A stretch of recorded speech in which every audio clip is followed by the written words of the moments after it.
everyone! Welcome back to my channel.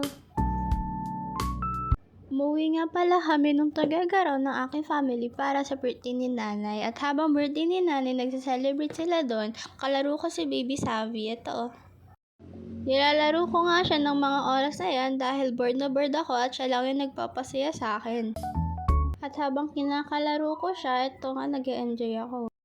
At nung huling araw namin, dumaan kami sa Buntod Bridge dahil doon ang pauwi namin sa Maynila at kumakanta pa kami ng Bayang Mag-ilaw dyan.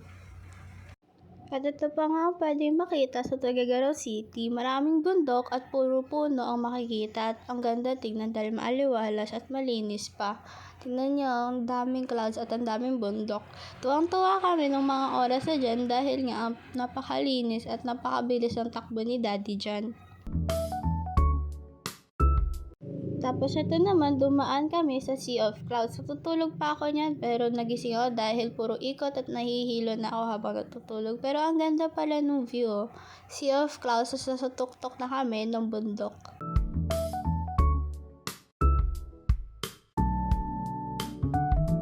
Hirap na hirap ako mag-video ng maayos dyan dahil nga ang bilis ng takbo ni Daddy at paikot-ikot pa. Thank you guys for watching. Yun lang po muna. Bye-bye!